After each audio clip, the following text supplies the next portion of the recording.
ঢাকা চট্টগ্রাম বাংলাদেশ রেলওয়ের সবচেয়ে গুরুত্বপূর্ণ রুটের একটি। এই রুটের দৈর্ঘ্য ৩২০.৭৯ কিলোমিটার। বর্তমানে ঢাকা থেকে টঙ্গী, ভৈরব বাজার, ব্রাহ্মণবাড়িয়া, কুমিল্লা হয়ে চট্টগ্রামে পৌঁছে, ফলে ভ্রমণে অনেক বেশি সময় লাগছে। ঢাকা থেকে কুমিল্লার লাকসাম হয়ে চট্টগ্রাম পর্যন্ত হাই স্পিড ট্রেন লাইন নির্মিত হলে প্রায় ৯০ কিলোমিটার দূরত্ব ও প্রায় ২ ঘন্টার সময় কমবে। তখন ঢাকা থেকে চট্টগ্রামের দূরত্ব দাঁড়াবে ২৩০ কিলোমিটার। এ পথে ট্রেন চলবে ঘন্টায় ১২০ কিলোমিটার গতিতে, ফলে ঢাকা থেকে ২ ঘন্টায় পৌঁছানো যাবে চট্টগ্রামে।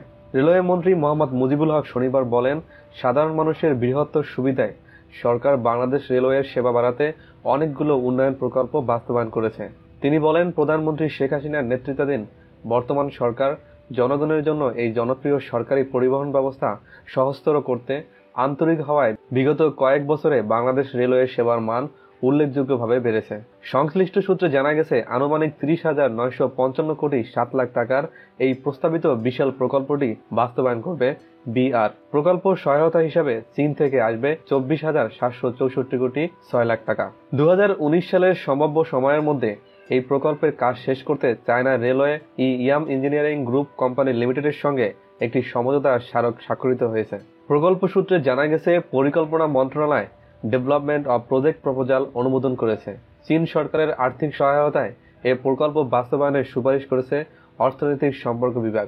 সরকারি পরিবহন হিসাবে রেলওয়েকে একটি সহজ পরিবহনে রূপান্তরিত করতে রেলওয়ে লাইন, কোচ, লোকোমোটিভ ও অন্যান্য উন্নয়ন কাজ বাস্তবায়ন করা হবে। মন্ত্রী চলমান ৪৬টি প্রকল্পের উল্লেখ করে বলেন, এসব প্রকল্পের কাজ শেষ হলে রেলওয়ের অভূতপূর্ব উন্নয়ন সাধিত হবে। তবে নতুন এ রেলপথ স্ট্যান্ডার্ড গেজে নির্মাণ করার প্রস্তাবের অনেকেই সমালোচনা করেছেন। বর্তমানে বাংলাদেশে ২ ধরনের রেল লাইন প্রচলিত রয়েছে। এগুলো হলো মিটার গেজ ও ব্রড গেজ। নতুন লাইন স্ট্যান্ডার্ড গেজে তৈরি করা হলে তা আরেক ধরনের হবে। এতে স্ট্যান্ডার্ড গেজের ইঞ্জিন ও বগি চালাতে হবে, ফলে মিটার গেজ ও ব্রড গেজ এ লাইনে চলবে না। এতে উত্তরাঞ্চলের সঙ্গে বা দেশের অন্যান্য অংশের সঙ্গে এ লাইন ব্যবহার করে সরাসরি চট্টগ্রাম পর্যন্ত রেল পরিচালনা করা অসম্ভব হয়ে পড়বে। উল্লেখ্য, মিটার গেজ লাইন প্রস্থে ৩ ফুট ৩ ইঞ্চি প্রায়, স্ট্যান্ডার্ড গেজ লাইন ৪ ফুট ৮.৫ ইঞ্চি প্রায় ও ব্রড গেজ লাইন ৫ ফুট ৬ ইঞ্চি।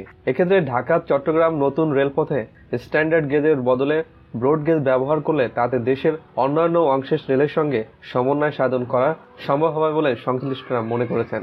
এছাড়া সেটি সম্ভব না হলে ব্রড গেজের সঙ্গে স্ট্যান্ডার্ড গেজ লাইন একত্রে দেওয়া যায় কিনা তাও খতিয়ে দেখতে অনুরোধ করেছেন রেলওয়ের সংশ্লিষ্টরা।